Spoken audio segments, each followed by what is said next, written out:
Hey there, this is Ryan Lewis from Ouachita Baptist University in Arkansas. This is the second in a video series for Black Swamp Percussion on multiple percussion. This video is on one of the most important, most overlooked aspects of multiple percussion, which is instrument setup and instrument positioning. First of all, do you notice anything wrong with this picture? Yeah, there's a lot of things wrong with this picture, but technically, this is the setup based on the diagram for Jim Campbell's Torque, the piece we're going to use throughout this series. So technically, everything's kind of where it should be, but there's some real issues here. There are 4 rules of setup when it comes to multiple percussion pieces. The first is you want everything as close together as possible. Right now, I've got the cymbal way over here, the bass drum over here, and looking through the piece, there are parts where I'm going to have to play the cymbal and the bass drum at the same time. Now I'm going to have to overextend, or I'm going to have to shuffle back and forth, and we don't want either of those. It's going to be awkward, it's not going to create a good musical line, it's hard to be melodic, so we want to bring all of those instruments as close together as possible.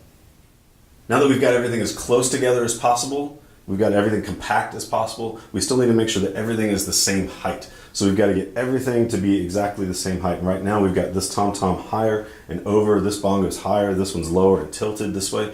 So we've got to get everything the same height. Preferably everything on the same level, but if nothing else, at least have different levels so that maybe these are on the same level and these are on the same level, as close together as possible.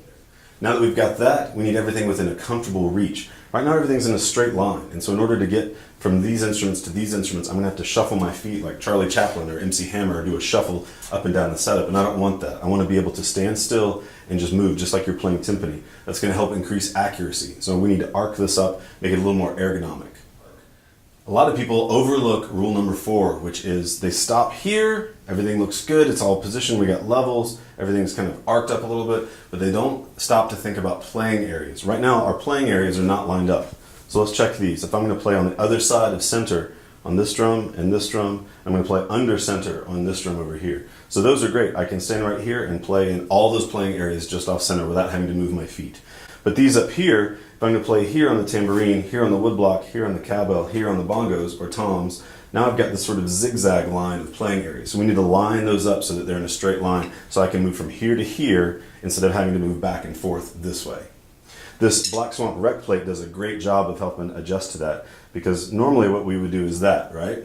And that's what my OCD tells me to do too, but our playing areas are really not lined up. So this rec plate, with just a little bit of adjustment, can solve one of those big problems, which is getting wood blocks and cowbells, temple blocks and so forth, getting them to line up. So now all of my playing areas are exactly where I need them, and I can stand in one place, be a lot more accurate and a lot more efficient in my movement. In this case, Jim Campbell is an educator, he's a percussionist, he knows what he's doing. Those instruments are probably there for a reason in those particular spots. But don't be afraid to experiment. If you're learning the first page of a piece and you think, well, you know what, I think the bongo should be here, or the cymbal, if it was over here, that would make that passage a whole lot easier, then try it out. But beware, because if you do that, if you make that change without walking through the whole piece, you may find a few pages later on that that cymbal did need to be there for a really important reason, or those bongos did need to be there for a specific reason. So now you've got to go back and unlearn and then relearn something that you already spent time on. So my suggestion is walk through the whole piece, be able to play through the whole piece before you start making changes to the suggested setup in the diagram.